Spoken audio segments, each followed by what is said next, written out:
First of all, I want to thank Stephanie Owitz at the Levitz JCC for her group for joining us tonight as well, and of course, members from the Posnack JCC. And I want to welcome Adrianne Black. Thank you for joining us for this special Zoom.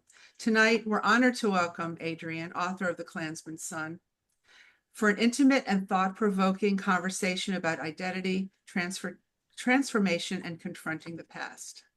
Adrianne's journey is nothing short of extraordinary. She was raised in a deeply entrenched white nationalist environment and eventually broke away to forge a new path, one that defied ideology. Her memoir, The Klansman's Son, is a powerful exploration of personal awakening, resilience, and the courage to change. In addition to challenging the legacy of hate, Adrianne has also navigated a deeply personal journey of self-discovery, transitioning later in life and embracing her true identity. Tonight, she'll share her story with us. One grapples with history, identity, and the power of transformation. Following her talk, we will open the floor to Q&A, so please feel free to share your questions in the chat, or we will open up so that you can ask them directly to Adrianne. Adrianne, I'm thrilled to have you here tonight, and we're looking forward to the conversation. So with all that, the floor is yours.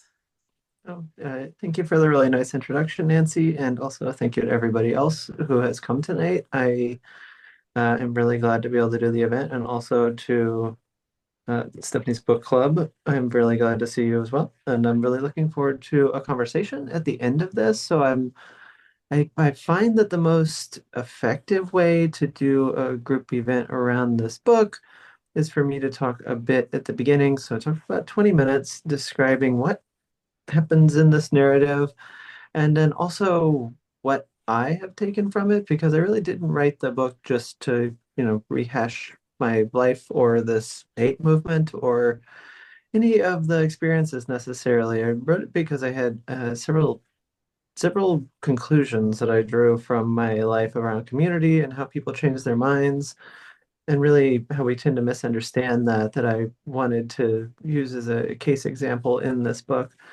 And so after I talk about that, I'm really looking forward to a conversation, because writing the book was fulfilling and meaningful, but it was a very solo project. And I really discovered that talking to people about it, or talking to people about their own lives and sort of engaging on it, has been the most meaningful aspect. So please keep in mind any questions or conversation or stuff. I'm very, very interested in that. And that's the part that I'm most looking forward to. So without any more of that, the book looks like this.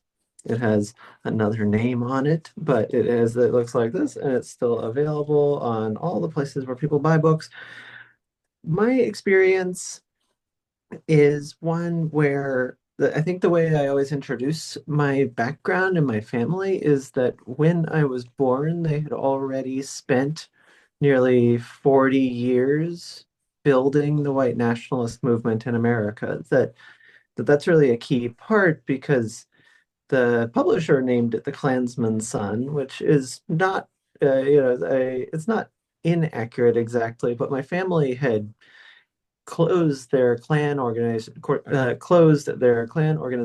years before I was born, not because they had changed their ideology, but because they were constantly rebranding. And their story goes on for decades before me, and that's also how I wrote it. I wasn't just trying to be intentionally historical. It's a social movement that I grew up within that's different from just average racism, or different from anti-Semitism, or opposition to immigration. It's rooted in anti-Blackness, it's rooted in anti-Semitism.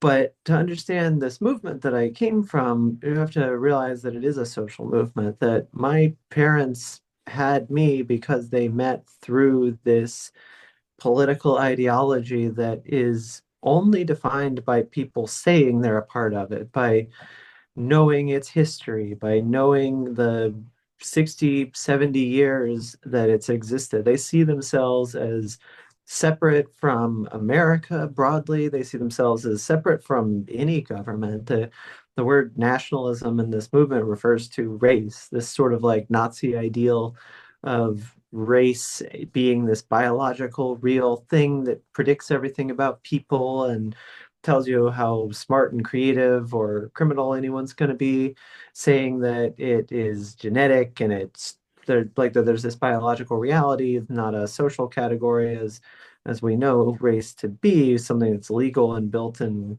colonialism. And they view the whole history of America as validating their belief system, but they don't see themselves as just average white supremacists. They think that the end of the Civil War was like too lenient, that what really needed to happen was global segregation, and that this sort of apartheid system that was created in the South was too soft. And they want this for the entire planet. It's a deeply international movement. I grew up with members of European Parliament coming to visit us in South Florida, in this like fairly urban area of South Florida where I was born in West Palm Beach. And it was one where we just had this real sense that this ideology tied people together across international borders, and their vision for the future was fundamentally revolutionary. My family were primarily focused on politics. My dad and mother's closest friend was David Duke, my mom's first husband, and my sister's father was David. And he had run for office the same year that I was born and won, even though he was condemned by Ronald Reagan and George Bush and the Republican Party chair. My family believed that they could win political office, and they sort of demonstrated that they had, but there was no line between them and violent revolutionaries. They would say there was, they would condemn violence. My dad, after that election, founded the first white power website on the internet and the first community for white nationalists to come together. And he banned illegal speech, he banned hate violence, even banned racial epithets. But it was really something that, it took me a long time to sort of recognize, just that there was no delineation. I knew very young that it was a movement that was always paired with violence. The violence was always around the corner, both mostly within this movement, but the danger was always uh, mostly from within. It was a very precarious, vulnerable sort of childhood. And then that is my story, that I grew up within it, and I was not unusual for growing up in white nationalism. It's a social movement, like I said, and people marry each other fairly often and have kids together, which means that there's a lot of kids who grow up in white nationalism, like to this day. And people sometimes ask me if my situation is being this like former leader up and coming who condemned it, like if there's other people who have that experience. And there are other kids who kind of don't believe in white nationalism, but I don't think there's very many comparable situations to my life experience, primarily because what was odd about me was that I embraced being an advocate for it. I gave my first interview arguing for white nationalism when I was 10 years old with my dad on a daytime talk show. I gave another one to the USA Today the next year. I spent that decade between being 10 years old and being 20 years old giving interviews to every major newspaper around the world. I built a kids webpage on my dad's site. I believed in this. I believe they were right as much as like any kid can understand an ideology. And I got lots of hate mail, and I tried to I apologize if you can hear the backup sound of a truck. Um, I tried to argue against all the people who sent me random messages saying obviously I was brainwashed, because that is kind of the obvious conclusion that anyone who's raised in an ideology or a religion who grows up believing it has clearly absorbed the culture that they were raised in. My own family liked to say that they were very rebellious because their family were not Nazis. Their family were not white supremacists. Their family were not white nationalists. Their family were racist, white supremacists, but in a way that felt sort of average to white middle class families in America. What was unusual about my family is they followed that belief to a logical extreme, and they were not content to just live in segregated neighborhoods. They had to build a movement and a sort of an extreme ideology around it. The sound is distracting me a lot. Um, and I tried quite hard, I think, as a youth going to these like conferences where we would meet these tenured academics who had waited until that point to like announce that they were white supremacists and that they were going to go speak at white nationalist conferences. And I had this experience of being an adolescent and sort of talking to all these people and just working really hard to make the case that I had come to my own conclusions. Like my family really emphasized in a way that's was sort of counterintuitive and hard to parse myself that I had to like come to my own conclusions. And I look back on that now, and that message is, they have figured out what is right. They have, which is this ideology that believes that race is biological and predicts everything about people, that everybody in the world would be happier, if they were segregated. And even if they're not happier, they needs to happen for the preservation of white people. This anti-Semitic ideology that believes every Jewish person in the world is aware of just a organized advocacy to promote immigration and civil rights and anti-discrimination to make white people a minority. This sort of ideology that they felt like they had parsed, they had like done their own research, and I needed to come to my own conclusions. But of course, it was always, it was like the message was that it was up to me to, decide if I wanted to accept what was true and, heroic and honorable, or choose something wicked and slothful and lazy and ignorant and, go choose what the mainstream believed.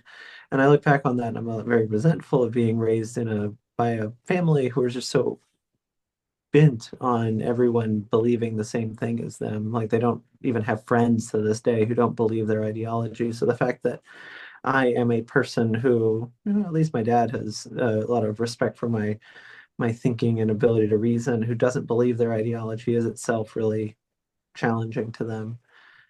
Which is to say that the crux of this story revolves around the experience of getting to college. And that was, looking back, like the first time that I was living outside of this bubble. I had lived in South Florida. I had lived in, a place where with a very high Jewish population, with a multiracial population. And yet my family had taken me out of school. I was homeschooled in Palm Beach County from third grade up until I went to college. And I had nevertheless, done extracurriculars and met people, and I thought I was somebody who was open to other people. It was an important part of my self-identity that I wasn't somebody who foreclosed relationships before I ever knew people. And I had been able to get to that point in life believing that I was following that value. And so when I showed up at New College, which now is famous for all kinds of different reasons around the takeover by the governor and firing the board of trustees and sort of trying to craft it into a right-wing university, which in some ways feels targeted to me when they talk about how they don't want right-wing students to have to change their minds to go to their school, which we can talk about that or not.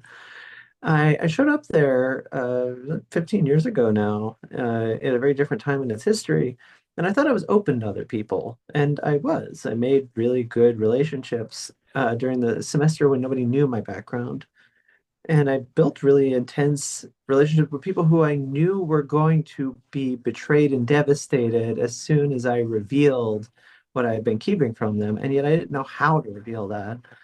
And so I spent that semester building relationships with people who I knew were the victims of white nationalism, realizing that I had dramatically underestimated what the effect would be of living in a community. Not just being open to people, but not going home at the end of the day, not separating out my family life and my media interviews and my public advocacy, which had grown and grown and grown and had become an international really an international notoriety by the time I got there, but nobody Googled me and I didn't have to deal with it for a few months. But I just knew that it was going to implode and I didn't have an answer for it.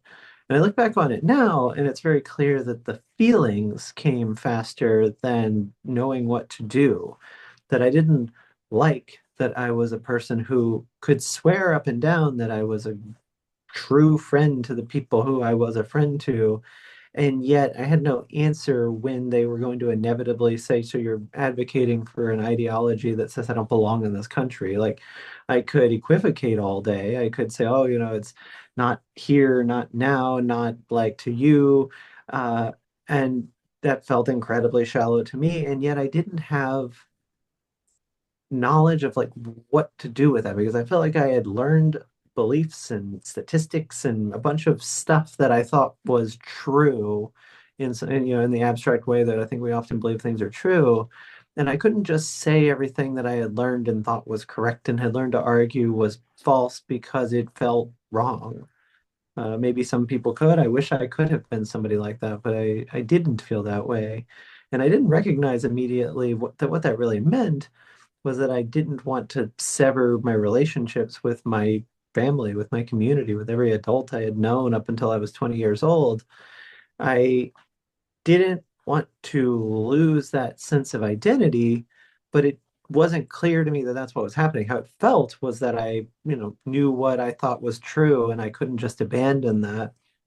And so I came back to school and I had all these feelings. I had this feeling that I didn't like who I saw reflected back to me by these people who felt horribly betrayed once they had discovered my background. Came back to campus, sort of a campus pariah with people giving me the middle finger all the time. And the main question I had was not, oh, how am I wrong, but like, where is the misunderstanding? And it was in Shabbat dinners that I was able to actually ask that question, that I didn't have very many social spaces on campus. And one of the ones that really shockingly opened to me was a friend who hosted Shabbat every week or every week that he was in town in his dorm. And we sort of knew each other, even though we weren't close friends before that point. But he had my number. He could like reach out, and he wasn't a stranger reaching out just because of my notoriety. And so he invited me, and I showed up partly for social reasons and also partly because it was a value of mine to not be somebody who closed off opportunities to be close to people, to learn about people. I wanted to be somebody who was curious and open to other people. And I think what surprised me and everybody else was that I kept coming. They didn't confront me. They didn't have a big fight. They didn't call me names. I didn't have to debate with them. And for a while, it sort of felt like we had this weird detente where they knew about my background and I knew that they were incredibly uncomfortable with it. And they knew that I was still advocating on a radio show, even though they would listen to it and sort of recognize that I was showing up less often, that I wasn't posting, that I wasn't, engaging as much, that I was like pulling back. They still knew I wasn't condemning it. And through that space, it wasn't actually at the dinners, it was the people I met at the dinners. I ended up being able to spend a couple of years with the kind of conversations about where's the misunderstanding that led to piece by piece dismantling the supposed evidence that I thought I had. White nationalists believe that they can argue for crime statistics or they can argue for race being like genetic, and all these things fall apart if you're willing to engage with them. They're some of the most like resoundingly refuted things of the 20th century. And it wasn't the first time that I had heard somebody tell me, race is this legal category, not a biological one, or that I had heard people tell me that, racism was hateful and wrong. It was the first time that I'd been in a space with people who I cared about, who I knew cared about me, and yet we're also able to hold that reality that they're repulsed by my what I was saying and doing, that there was this conflict between who I said I was and who I appeared in the world so long as I wasn't willing to drive a wedge between me and my family. And so as that time went on and it became increasingly clear that I didn't have an argument, I didn't have evidence, it wasn't like something that I felt like was unfortunately true in some stupid way, it became really clear what the final conclusion that I've really recognized in the years since then was that what it meant to be persuaded kind of felt like debate. It felt like discussion. It felt like sort of trusting private spaces where we could talk about what I thought was true. But what it really was having become open to the community that made me reconcile what I believed and who I saw myself as reflected in these other people. And I think that there's a really broad truth to that, that is that we kind of misunderstand what persuasion is. We kind of misunderstand that everybody can, in fact, dramatically change the things they believe about the world. It's not actually always that challenging, really, to change a fact, to change what you think the cause of something is.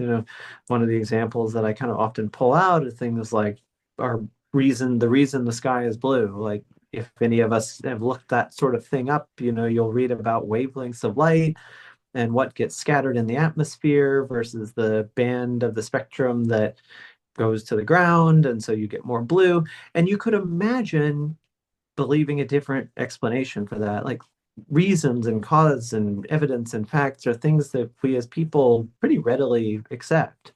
And so it's kind of a paradox about why it's so hard for people to change their minds about things that are fundamental to who they are. And the answer, the sort of obvious answer when you ponder it, is that our beliefs function to tie us to other people. They create our identities, and it's why the idea of somebody you care about saying, "Oh my God, you've changed," is so threatening, because announcing that you no longer believe the worldview of your community could really mean losing that community. And my case was so much more extreme than most people's, because mine was highly controlling and fully enforced around ideology. The only thing that tied these people together was their shared belief that they were the only people who knew the secrets of the Jewish conspiracy and the way race was real and all this dumb stuff.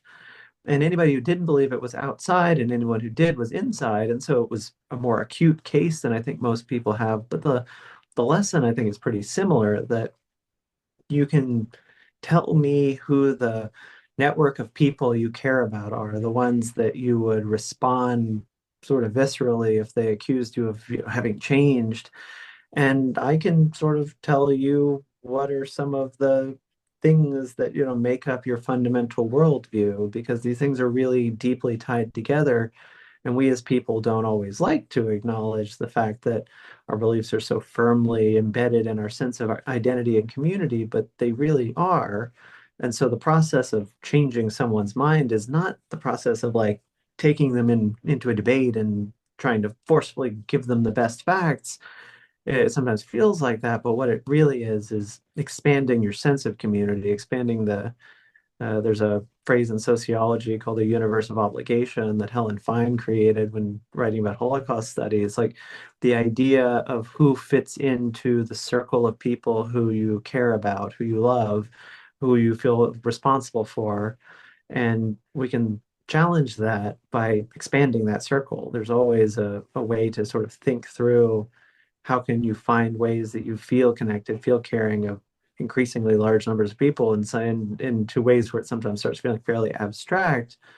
But if you do think that way, it's really one of the only answers that I've found for making sure that the very natural human inclination to be a part of our group, to really be connected to the people we care about, doesn't ever cloud our judgment to the extent that we become people who are willing to turn our backs on the harm that other people experience. We can always imagine how we're connected to them. We can always also imagine how the beliefs that we have that sort of separate us, that harm us, not just other people, are things that we might need to confront, we might need to challenge. And so that's really the lesson that I hoped I embedded into this book that's quite winding and has history and stories about my family, but stories about America in it. And it's what I hope I can convey tonight. It's this fact that people's minds are fairly flexible, but their community connections are really not. And inviting somebody to dinner is not going to change their mind, but being a part of a community together, caring about each other, being friends, being people who really really love each other, and yet holding that space of how much you disagree, that you can't stand what they believe, that's where change happens. And it happens all the time. And it's usually not quite as extreme as my case, but it is, I think, a fundamental truth about humanity that we can maybe even apply in broader ways. So I will wrap up my little presentation with that.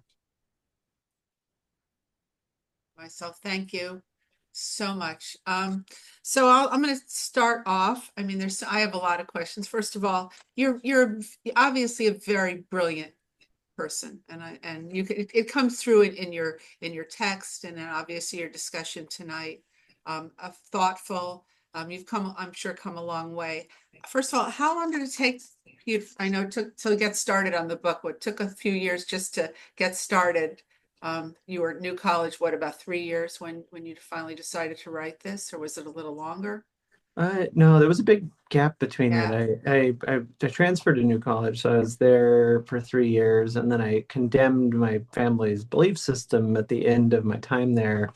But then I moved and I lived in Michigan for about 3 years. And then it was only after about 4 years later, because I wrote a public letter condemning their beliefs. And I kind of, it was a traumatic experience. I felt like I was walking off into this void. And my family made the choice that they wanted to be able to stay in touch. That was not clear initially that they would even be able to communicate at all after I no longer believed their ideology and also had publicly condemned it. But I didn't think I was going to speak up anymore, like at all, much less write a book. And so it was really the 2016 candidacy, because there was so much overlap with white nationalism, that I realized I had a feeling within myself that I had an obligation to sort of speak publicly and do whatever I could to give that kind of context. And I did a lot of anti-racist work, worked with the Holocaust Museum and an organization called Facing History for many years, worked with a lot of different organizations over the last, which was like a decade now. And for most of that time, I didn't think I was going to write a book. I thought I was going to contribute where I could and then sort of focus on my academics, which are still a big part of my life. And it was the 2020 election that really changed my mind there. It was when I realized that people, I don't know, it was this odd shift at that moment where I remember realizing that people I had worked with for years didn't seem to quite understand the power of the far right. They didn't seem to understand how it actually functioned. They thought there was some sort of odd moment that we had lived through in 2016, and I did realize that they hadn't seen what I hoped we shared, was that this is a broader, longer story and a continuing threat and a real threat to our society. And I also thought that they didn't seem to understand exactly what the result was, what the takeaway was from my experience. I, I kept seeing myself reflected in other people's stories about how if you invite a Nazi over to dinner, you can like show them humanity and it'll change their lives. And I didn't think that's what had happened to me. I didn't think that's what anybody at New College thought had happened themselves. And it was really in that moment, spent the last several years actually like writing what I thought about during that sort of moment between 2020 and last year. Lois Barron has asked a question. She said that you said you did extracurricular after school activities while living at home. Did you do, oops, what happened? Did I lose? Oh, I lost the screen. Did you, where was I? Do these activities with youth or other cultures and develop friendships within them? And did you ever bring friends home from these activities, as adolescents often do with friends or acquaintances? The first, yeah, that's basically what I mean when I say I needed to see myself as somebody who was always open to other people. And like that's how I really firmly believe, because I just knew from observation that you can't tell anything about people until you meet them. There's not really much of anything, even culture groups, that like tells you what a person's going to be like until you talk to them. And that's just, it's one of the main pieces of evidence that racism is a social construct, as we call it, because if you're the only way you could think race was real was if you were not actually looking with your own eyes. And so I did that.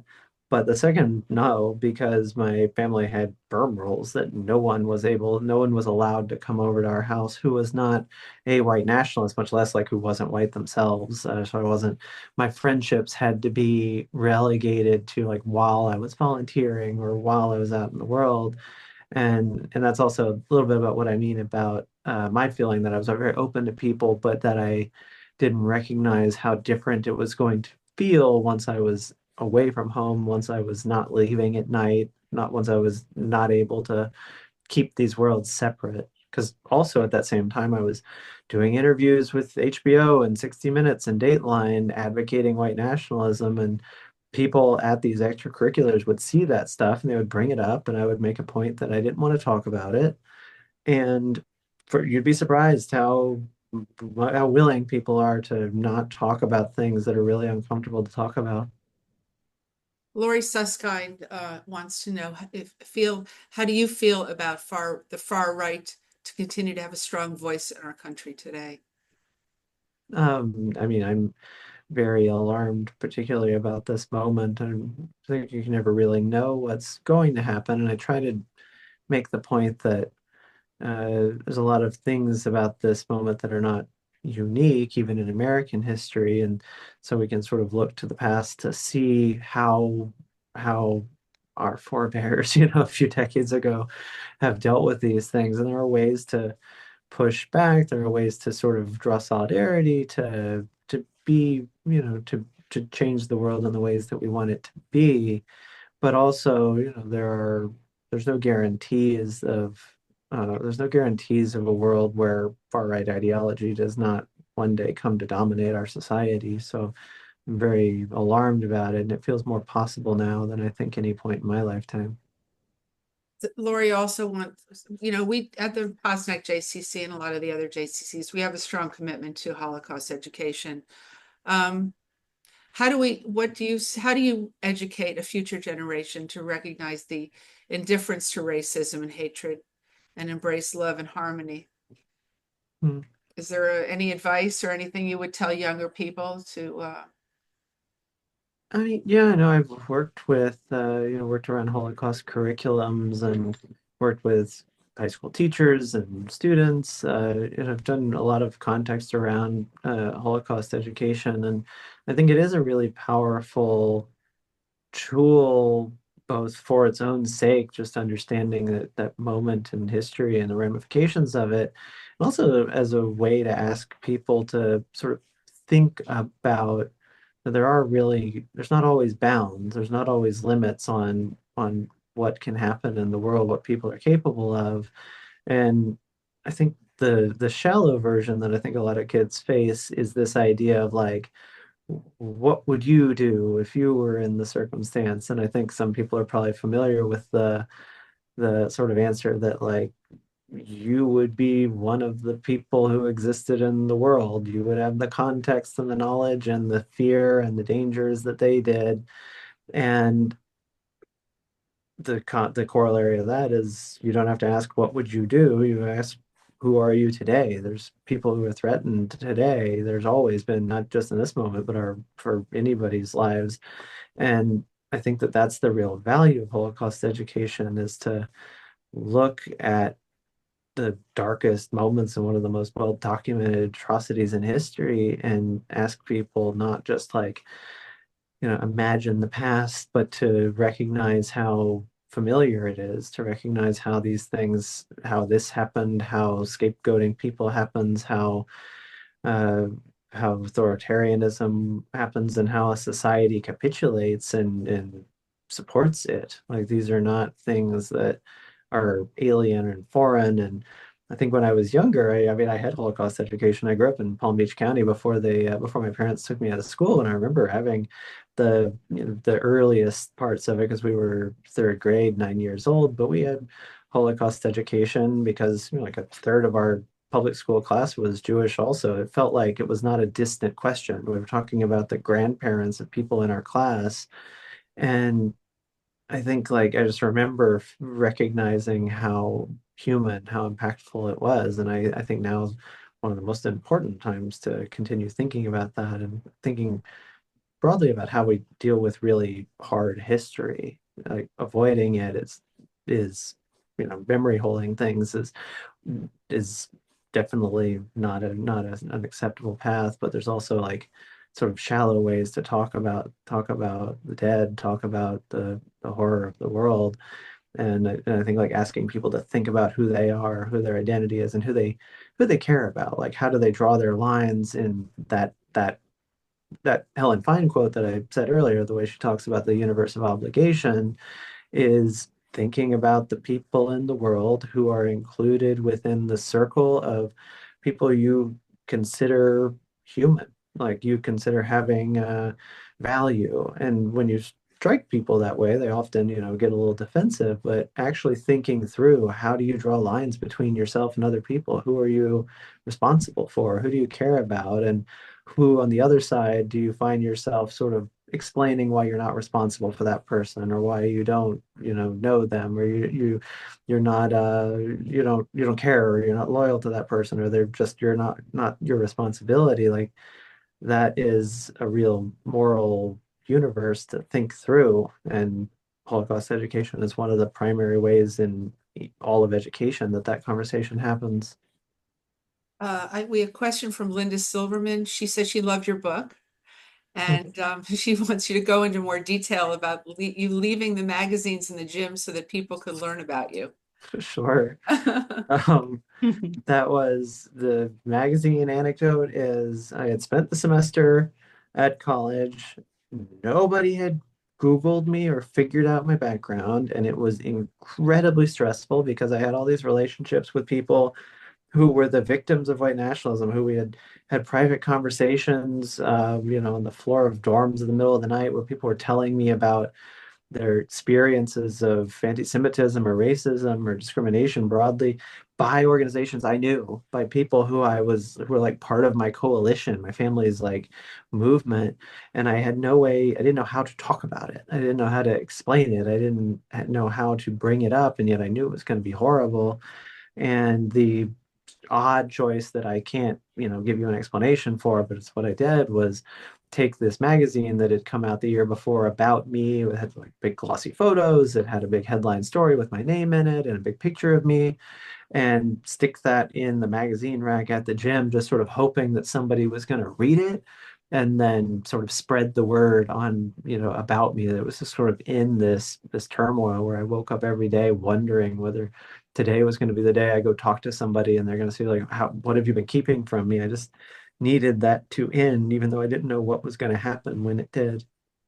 It's interesting that you went to New College, I mean, a small-ish liberal arts college in the state of Florida, where you could have gone to USF or UF or one of the other bigger universities. I wonder if I'm sure the experience of going to a bigger university would have been much different than going to something like New College. Yeah, no, I mean, it was had fewer than 800 students when Yeah. I was there, and yeah, I'm positive it would have been because at New College, it wasn't like everybody was friends with everybody else. 800 people is too many people that you keep track of, but everybody was kind of familiar. And there was nothing massive that could happen in the campus community where you could say, like, oh, yeah, I don't even know about that. It's not my issue. Anything that was affected the students to some extent affected everyone. And so it was a place where once I was outed, it was like I was looking, there was, we had the email newsletter forum that everybody could post to, and it went to every student in the school. And just watching people discuss me was like watching the essentially what felt like the whole student body discuss me. And I'm positive if I'd gone to a large university, I could have blended in a lot more. I could have had my niches. I would have had more right-wing students to support me. Like people, I notice often don't even think to ask were there other white nationalists at New College, and like sort of, there's white nationalists don't look like anything. They're just people who are drawn to these ideas. And there were several students who I heard from who had grown up like looking at Stormfront, my dad's website, who were really interested in the ideology, and people who I didn't even know who posted anonymously on Stormfront saying, just clearly identifying that they were students. There were white nationalists there. And it was not, left-wing only school. It was mostly just weird kids was the main thing. And Right. if I'd gone to a large school, there wouldn't have been that self-selection bias, and there wouldn't have been that sense of trying to build the community that we wanted to see in the world that I also bought into. I cared about these people, and I wasn't fine with just being someone who said I was close and cared about people and yet had no answer when they said, well, what does it mean that you're then harming me? I felt like I had to resolve that. And then, you could sort of extend the the what ifs forever. And I don't think I even would have gone to a large state university. I just wouldn't have gone to college at all. I Yeah, wasn't sure I wanted to go to college. My mother kind of forced me to go to college, and so, others joke's on do. her. So what's next? What's going forward? I mean, the book is out. It was out last year. Mhm. You're sort of the end of your book tour, yes. Um, Yeah, what are you going to thankfully. do? Are you another book? Are you teaching? What are you doing as you A go handful. forward? Oh, a handful of those things. I'm going to be teaching some classes in the fall. I am working on another book, a very different topic. I don't want to write about memoirs anymore. I don't want to write about my own life. I feel like I've gotten almost tired of talking about this book. I don't know if you can tell. Sure. And also broadly beginning to apply to, as I'm wrapping up my PhD, and so beginning to apply to careers. I'm not as invested in being an academic, much more interested in trying to write publicly, to write research and policy. Well, it's a good question. I'll throw this out there if people have leads. I'm on the market. I want to ask about Allison, if that's okay. She's Sure. throughout your book, and where is she? You're Also in Baltimore. okay. You're to okay. No, you get snippets of this. So, how is it? I have to ask the transgender question. How is that? I know you Is the question, how's it going? how's it going? I know you weren't doing the live visits anymore in Florida because of, I guess, just the whole DeSantis's policy towards some of our transgender folks here. And I how are you dealing with that? Or was it just Florida, or probably? Uh, no, I mean, Florida's the most extreme state for anti-trans laws in the country, but there's a lot of parts of the country where it's becoming increasingly hostile, but we're really in a moment, particularly even the last couple of months, where it's really unclear how far the like social exclusion will go.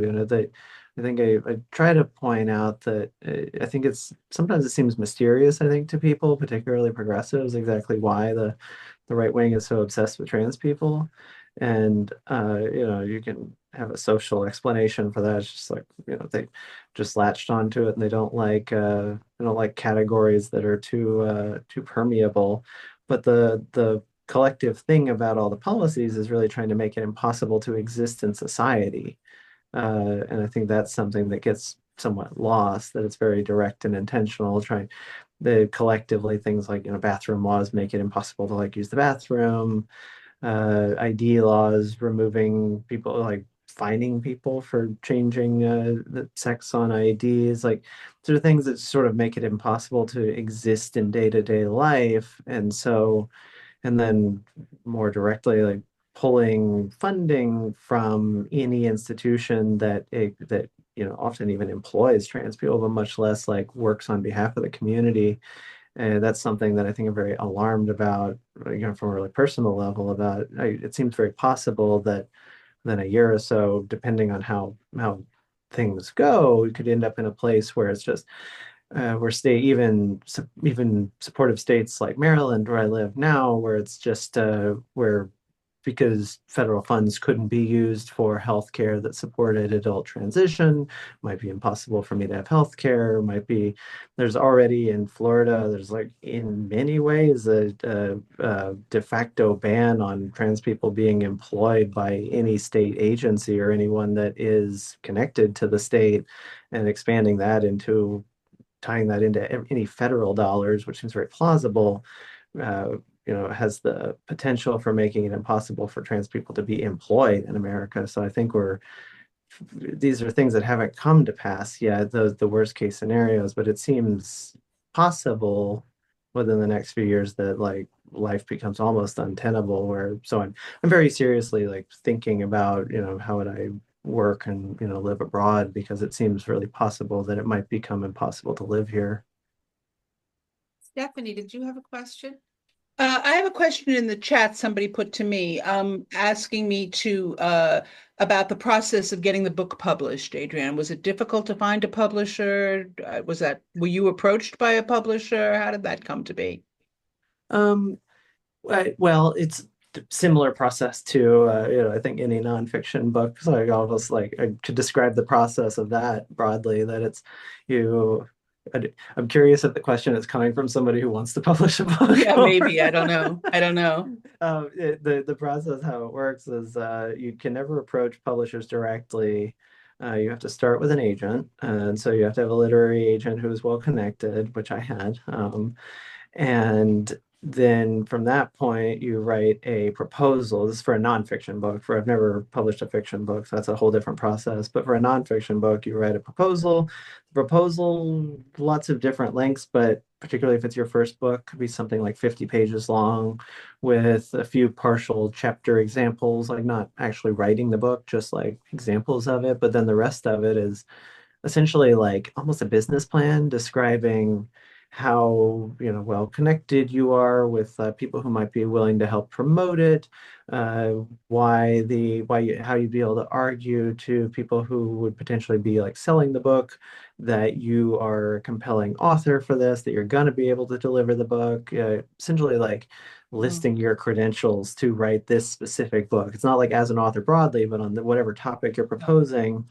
And then once you have that, you work that with your agents, then you go and there's an auction between like all the major publishers. They jump in or they don't, and they bid on it. And then they have an auction to like buy the proposal from you. And then you are then committed, you get an advance, and then you're committed to write the book over, it depends on the Right. timeline. In my case, it was 2 years, and then you give the manuscript to them, and then you do a lot of promotion for it for at least a year, but probably 10 years after the thing Mhm. comes out. I've really liked Abrams Press. They've been a really supportive No. place, a really helpful place to work with us.